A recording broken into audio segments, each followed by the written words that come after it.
Hola Maite, ¿qué tal? Hola. ¿Cómo estás? Bien. Saludo COVID. Encantada.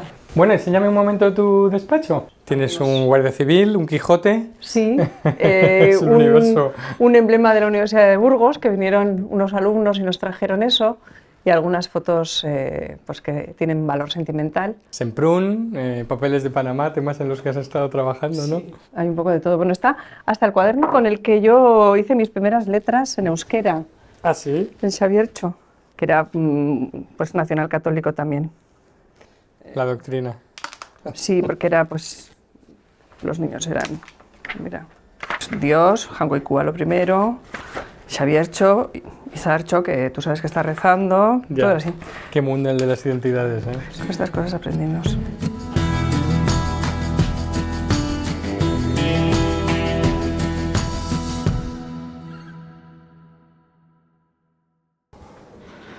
Bueno, Maite, ¿cómo es trabajar aquí en régimen de pandemia? ¿Cómo se ha visto afectado el trabajo parlamentario para adaptaros a esta situación? Cuando vimos a primeros de marzo que empezaba a haber diputados italianos que no iban a poder venir al pleno de marzo, pues yo pensé, bueno, yo soy diputada de este Parlamento, yo me quedo aquí.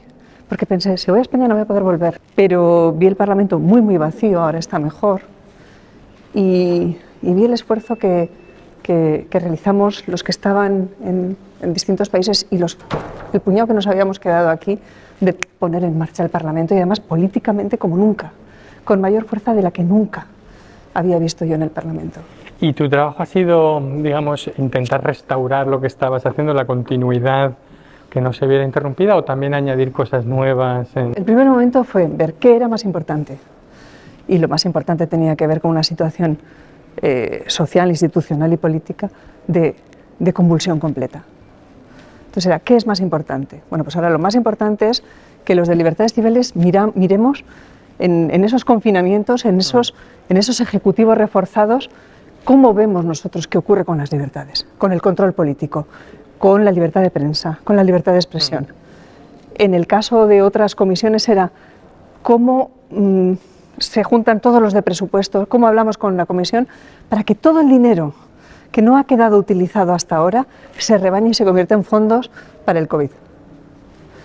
Y entonces cambiaron las prioridades, aparcamos todo aquello que hasta ese momento nos había parecido muy importante, pero que en una situación así pues era secundario.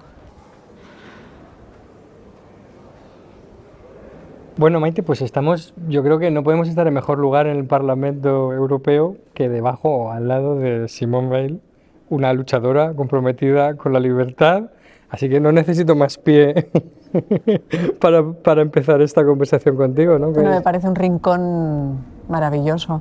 Cuando yo llegué al Parlamento en 2014, en el Grupo Liberal y Demócrata, que entonces se llamaba ALDE, ahora nos llamamos Renovar Europa, en ese grupo ALDE había un funcionario muy mayor, ya se ha jubilado hace muy poquito, que había empezado su trabajo con ella, y yo le pedí un café. Le dije, por favor, cuéntame. Y entonces me contó que era una mujer muy inteligente, muy trabajadora, muy luchadora, con mucho carácter. Y yo pensaba, claro, esta mujer movió montañas en la política europea y en la política francesa. Y además, en su perfil personal, sus padres murieron en Auschwitz. Y ella sobrevivió a los campos, sus hermanas yo creo que también, pero inmediatamente se casó, tuvo hijos, estudió Derecho, en fin, tenía una fuerza arrolladora, y es una inspiración, porque pues necesitamos tener fuerza, porque si no nos vamos quedando en nuestro espacio de confort y no afrontamos los problemas. Y los problemas siempre están renovando los problemas. ¿Y cómo está en tu caso conectado tu compromiso personal, tu compromiso político, tu compromiso con tu país y tu compromiso europeo? ¿Cómo has conseguido conectar todo eso aquí y traerlo aquí al Parlamento? Me encuentro siempre en la misma pelea. Y la pelea es el que no haya bárbaros, el que no haya intolerantes políticos y el que haya un espacio de ley y de libertad, un contrato social digno, que no haya impunidad ante la maldad, ¿no?, organizada del crimen organizado, y me da igual que sea por un tipo de ideología o por el mero hecho de lucrarse.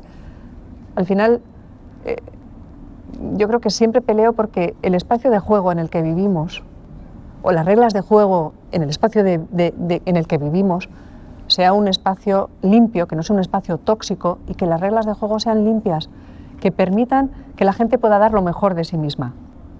Y yo creo que siempre he peleado por lo mismo, pero desde que era una cría pequeña, desde que en el colegio, cuando era una niña, veía que a una persona, porque era más vulnerable por algo, alguien la perseguía y yo ya me partía la cara, porque me parecía mal, porque me parece que no hay que hacer daño a los demás.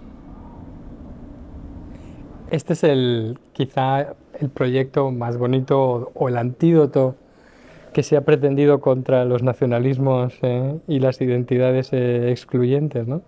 Pero sin embargo, dentro de ese proyecto también están, o dentro del edificio, y están también representados todos estos proyectos excluyentes e identitarios, ¿no? ¿Cómo es esa paradoja de que el proyecto, que es algo que está muy relacionado con tu trabajo sobre hasta dónde toleramos el odio, ¿no? Luego lo hablamos en abstracto, si quieres, pero en concreto aquí, ¿cómo es encontrarte todos los días cara a cara con gente que representa ese proyecto excluyente contra el cual tú tanto has luchado y que tanto daño ha causado? Y les doy la palabra, porque soy presidenta de la comisión y la cortesía debida es que, bueno, yo conozco a los diputados, sé de qué grupos son, sé de qué pie cojean, en fin, tengo que dar la palabra a Fernando Barrena, por ejemplo, pero lo que utilizo es el reglamento.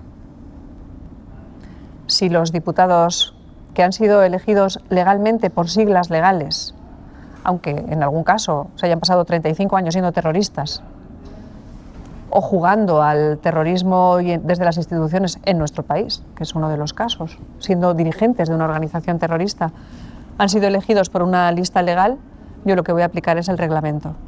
Y después, en función de lo que tengamos en el debate parlamentario, utilizaremos la argumentación democrática. Yo creo que hay una cosa que es muy importante, y es que no se responde a los bárbaros o al ultraidentitarismo, no se le debe responder con un discurso airado en el sentido contrario. Cuesta, pero yo creo que el esfuerzo de templanza y de argumentación democrática vale la pena y les deja más descolocados. Mi experiencia personal en estos años, desde 2014, es más bien esa, que cuando se dicen las cosas con precisión, cuando se defiende el espacio de los grandes compromisos democráticos, porque al final el sistema democrático está basado en un muy amplio pluralismo. No todo lo que dicen los populistas es ilegal, alguna cosa puede que lo sea, pero la gran mayoría de las cosas lo que requieren es liderazgo político.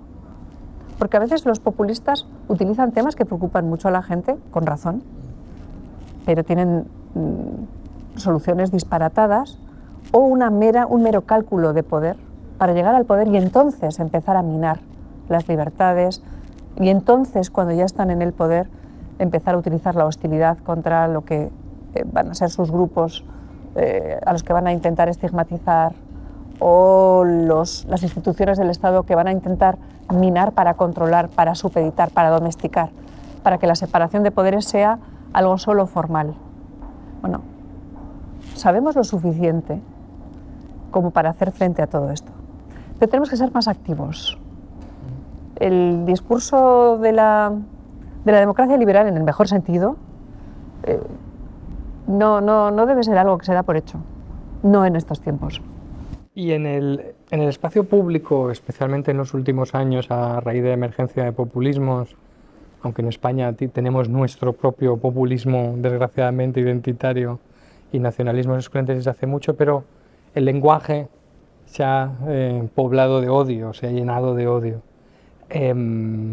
Y eso, aparte de ensuciar el espacio público y hacer más difícil la convivencia, necesita o lleva a la reflexión sobre hasta dónde y hasta cuándo hay que consentir qué y qué se puede regular y qué se puede penalizar, ¿no? ¿Dónde está y cómo ves tú ese balance entre lo que tengo que oír y escuchar aunque no me guste pero me tengo que aguantar y lo que es un lenguaje de odio que no solo es intolerable moral o políticamente, sino penalmente punible. ¿Dónde trazamos esa línea? Estamos aprendiendo las nuevas trampas, utilizando las redes sociales, las nuevas trampas eludiendo los códigos penales que teníamos hasta ahora. Hay un principio general, que es lo que es ilícito en el mundo físico debe ser ilícito en el mundo virtual. Tenemos otro gran principio general, no puede haber policías del pensamiento. Tenemos otro gran principio general, el pluralismo ideológico precisamente se defiende sabiendo generar discursos democráticos pese o ante los populistas que lo que quieren es que no exista pluralismo ideológico. Los populistas, los antisistemas populistas, no consideran un espacio intermedio, el de la democracia. En realidad, a lo que aspiran es a un pensamiento absoluto, a un poder absoluto, a que su manera de pensar sea la buena y los demás o estén en silencio o estén estigmatizados. En el siglo XX conocimos el ascenso de movimientos que eran muy bárbaros, pero que eran muy modernos desde un punto de vista de la publicidad y propaganda. El comunismo y el fascismo lo fueron. Bueno, pues en estos tiempos tenemos movimientos muy bárbaros de fondo, porque la base tiene que ver con la tribu, con la intolerancia, con la discriminación, con la utilización del sentimentalismo, pero sobre todo de sentimientos negativos, de discriminación o de hostilidad hacia el que no piensa como esa capillita que se forma o esas capillitas que se forman. Y hay capillitas, lo hemos visto aquí en este estudio, que utilizando los mismos contenidos maliciosos, esos mismos contenidos maliciosos que había puesto una página web radicada en Moscú, nada clara, desde ningún punto de vista, lo utilizaba la derecha alternativa americana, la extrema izquierda latinoamericana y un suma y sigue de movimientos antisistemas o que no creen demasiado en la ley para todos, sino en la ley que ellos esperan generar. Bueno, esto es lo que estamos aprendiendo, pero lo que no podemos es generar una policía del pensamiento. La libertad de expresión es muy amplia y debe seguir siéndolo. Los casos en los que la crítica política o la argumentación no es suficiente son aquellos que deben derivarse a los jueces. Y los jueces son los que nos dirán si estamos ante un delito de odio o no. Puede ser muy, muy desagradable la utilización de la libertad de expresión en democracia, pero lo que requiere es ser activos, porque la manera de hacerle frente es que ese tipo de discursos no coja la centralidad de la agenda, que se queden en las esquinas, de donde nunca debieron salir, los bárbaros, que no se queden con la agenda y que nosotros no generemos hostilidad de espejo hacia ellos, ¿no?